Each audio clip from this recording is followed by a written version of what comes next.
എല്ലാ പ്രിയപ്പെട്ട കൂട്ടുകാർക്കും ഓൾ PSC എക്സാം ടിപ്സിലേക്ക് സ്വാഗതം ചെയ്യാണ്. കേരള PSC പരീക്ഷയിലെ മാത്സ് എന്ന് പറയുന്ന ഭാഗത്ത് ചോദിച്ചിരിക്കുന്ന കുറച്ച് ചോദ്യങ്ങളാണ് നമ്മളിവിടെ ഒന്ന് പഠിക്കാനായിട്ട് പോകുന്നത്. ഒന്നാമത്തെ ചോദ്യം 1/5 + 2/5² + 3/5 ക്യൂബിന്റെ ദശാംശ രൂപം ഏത് എന്നാണ് നമ്മുടെ ചോദ്യം. ഇവിടെ തന്നിരിക്കുന്നു 1/5 + 2/5² + 3/5 ക്യൂബ്. ഈ ഒരു ചോദ്യം പലർക്കും പല രീതിയിൽ ചെയ്യാം. നമുക്ക് മാത്സ് എന്ന് പറയുന്ന ഭാഗം പലരും പല രീതിയിലായിരിക്കും ചെയ്യുക, അവർക്ക് എളുപ്പമുള്ള രീതിയിലായിരിക്കും അവർ ചെയ്യുക. അപ്പോൾ അതുകൊണ്ട് തന്നെ ഈ ഒരു മെത്തേഡാണ് എളുപ്പം എന്ന് നമുക്ക് പറയാൻ പറ്റില്ല. അപ്പോൾ അതുകൊണ്ട് നിങ്ങൾ ഏത് രീതിയാണോ ഇത്തരത്തിലുള്ള ചോദ്യങ്ങൾ ചെയ്യാനായിട്ട് ഫോളോ ചെയ്യുന്നത് ആ രീതി നിങ്ങൾ ഫോളോ ചെയ്യുക. ഞാൻ ചെയ്യുന്ന രീതി നിങ്ങൾക്ക് എളുപ്പമായി തോന്നുന്നുണ്ടെങ്കിൽ ഇത് നിങ്ങൾക്ക് ഫോളോ ചെയ്യാം. അപ്പോൾ ഈ ഒരു ചോദ്യം നിങ്ങൾ എൻ്റെ ഉത്തരം കേൾക്കുന്ന മുമ്പാണ് ജസ്റ്റ് ഒന്ന് വീഡിയോ പസ് ചെയ്ത് വെക്കുക, എന്നിട്ട് സ്വന്തമായിട്ടൊന്ന് ചെയ്ത് ഉത്തരം കിട്ടുന്നുണ്ടോ എന്ന് നോക്കുക.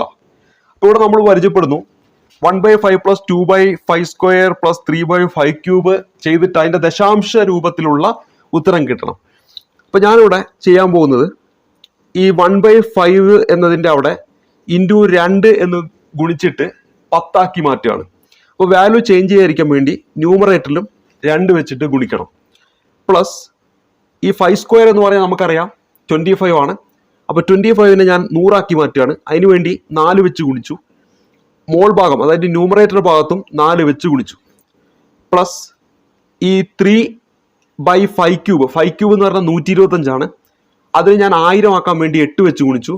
അപ്പോൾ മോൾ ഭാഗത്തും 8 വെച്ച് ഗുണിച്ചു. ഇപ്പൊ നോക്കുക, ഈ 1 × 2 എന്ന് പറയുമ്പോൾ നമുക്കവിടെ 2 കിട്ടി. 2/10 എന്നായിട്ട് മാറി.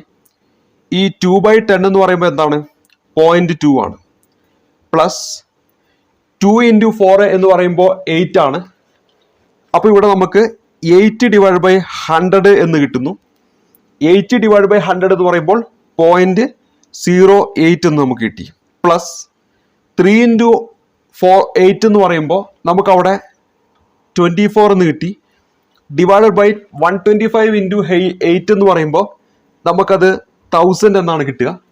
24 / 1000 എന്ന് പറയുമ്പോൾ 0.024 എന്നാണ് വരിക. ഇനി ഇതെല്ലാം കൂടിയിട്ടൊന്ന് ആഡ് ചെയ്താൽ നമുക്ക് ഫൈനൽ ആൻസറിലേക്ക് എത്താൻ പറ്റും. അപ്പോൾ ഇവിടെ 0.2 + 0.08 + 0.024 ആണ്. അപ്പോൾ ഇവിടെ 4 വരും. പിന്നെ 8ഉം 2ഉം കൂടെ കൂട്ടിയാൽ 10 വരും. അപ്പോൾ 0 വരും. ശിഷ്ടം 1 ഉണ്ട്, അത് ഈ 2നോടൊപ്പം കൂട്ടിയാൽ 3 ആവും. അപ്പോൾ 0.0304 എന്നതാണ് നമ്മുടെ ഉത്തരമായിട്ട് വരിക. ഓപ്ഷൻ സി ആണ് ഈ ഒരു ചോദ്യത്തിന്റെ ഫൈനൽ ആൻസർ ആയിട്ട് വരിക. അപ്പൊ ഇവിടെ ഞാൻ ചെയ്തിരിക്കുന്ന രീതി എനിക്ക് എളുപ്പമായി തോന്നിയത് കൊണ്ടാണ് ഇങ്ങനെ ചെയ്യുന്നത്. അല്ലെങ്കിൽ നമ്മൾ സാധാരണ ചെയ്യുന്ന രീതിയിലൂടെ നമുക്ക് വേറെ രീതി ഉണ്ടെങ്കിൽ അത് നിങ്ങൾക്ക് ഫോളോ ചെയ്യാം. അവസാനം നമുക്ക് കിട്ടേണ്ട ഉത്തരം എന്താണ്? ഓപ്ഷൻ സി ആണ് ഈ ഒരു ചോദ്യത്തിന്റെ ഉത്തരമായിട്ട് കിട്ടേണ്ടത്. അപ്പൊ ഇവിടെ നമ്മൾ ഉത്തരം എന്താണ്? ഓപ്ഷൻ സി ആണ് ഈ ഒരു ചോദ്യത്തിന്റെ ഉത്തരമായിട്ട് വരിക. 0.304 എന്നതാണ് ഉത്തരമായിട്ട് വരേണ്ടത്. ഇനി അടുത്ത ചോദ്യത്തിലേക്ക് വരാം. നമ്മുടെ അടുത്ത ചോദ്യം ഒരു സമാന്തര ശ്രേണിയുടെ ആദ്യ പദം 25ഉം പൊതുവ്യത്യാസം 10ഉമായാൽ ആദ്യത്തെ 20 പദങ്ങളുടെ തുക എത്ര എന്നാണ് നമ്മുടെ ചോദ്യം. അപ്പോൾ ഇവിടെ സമാന്തര ശ്രേണി എന്ന് തന്നതുകൊണ്ട് തന്നെ സമാന്തര ശ്രേണിയുടെ തുക കണ്ടുപിടിക്കാനുള്ള സൂത്രവാക്യം നമ്മൾ പഠിക്കണം. n പദമുള്ള ഒരു സമാന്തര ശ്രേണിയുടെ തുക കണ്ടുപിടിക്കാനുള്ള സൂത്രവാക്യം n/2 × 2a + n-1 × d എന്നാണ്. ഇവിടെ എന്നിന്റെ സ്ഥാനത്ത് ഓൾറെഡി നമ്മുടെ ചോദ്യത്തിൽ 20 പദങ്ങൾ എന്ന് തന്നതുകൊണ്ട് എന്നിന്റെ സ്ഥാനത്ത് നമുക്ക് 20 എന്ന് കൊടുക്കാം.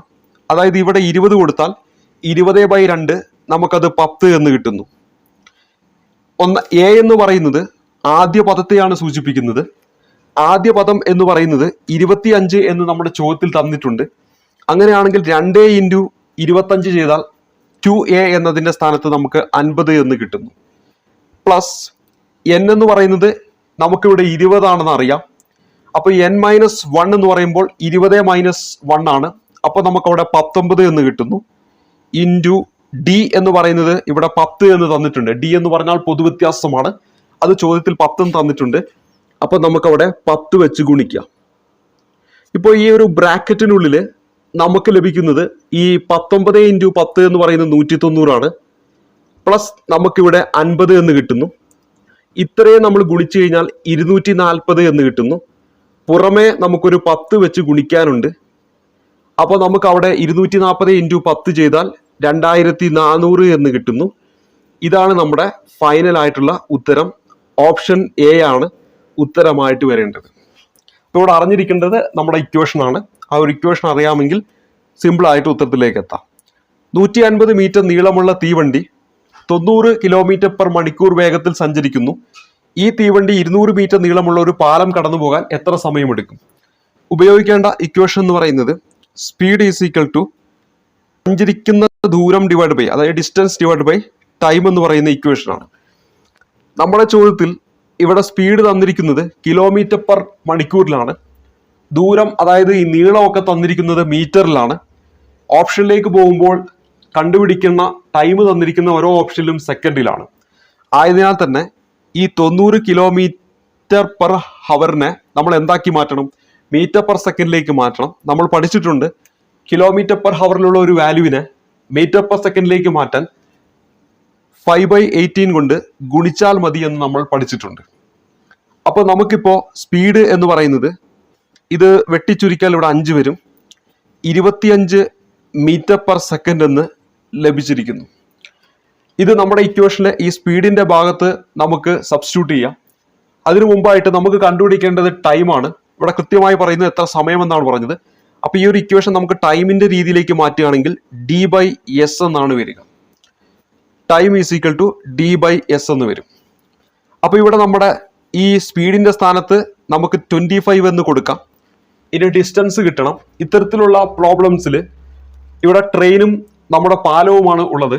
അങ്ങനെയാണെങ്കിൽ ട്രെയിനിന്റെ നീളം 150 പ്ലസ് പാലത്തിന്റെ നീളം 200, ഇതാണ് ഡിസ്റ്റൻസ് എന്ന് പറയുന്നത്. 150ഉം 200ഉം കൂട്ടിയാൽ 350 കിട്ടും.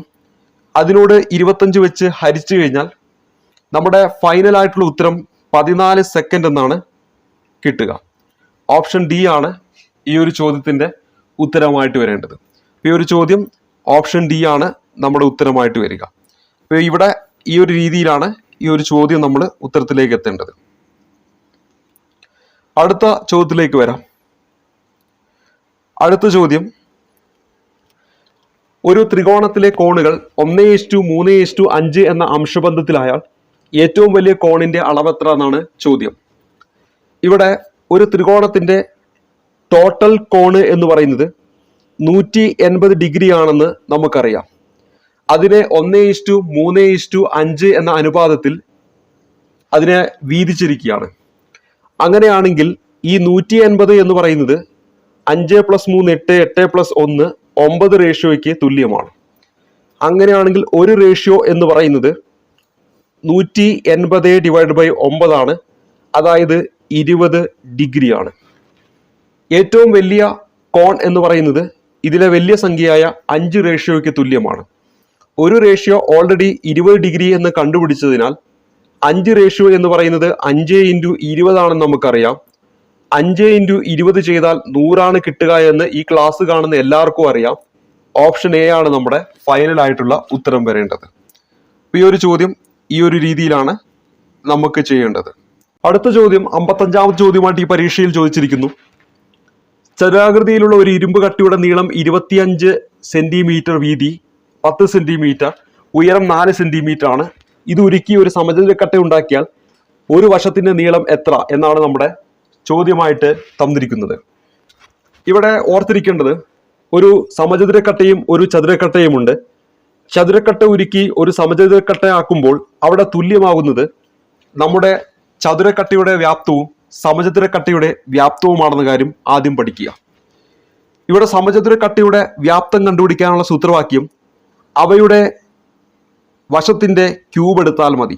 ഒരു സമചതുരക്കട്ട നമ്മൾ എടുക്കുകയാണെങ്കിൽ അവയുടെ എല്ലാ വശങ്ങളും തുല്യമാണ് എന്ന് നമുക്കറിയാം. സമചതുരക്കട്ട എന്ന് പറഞ്ഞാൽ ക്യൂബ്, അതിന്റെ ഒരു വശം എ ആണെങ്കിൽ എല്ലാ വശങ്ങളും എ ആണ്. അപ്പൊ അതിന്റെ വ്യാപ്തം എന്ന് പറയുന്നത് എന്താണ്? എ ക്യൂബ് ആണ്.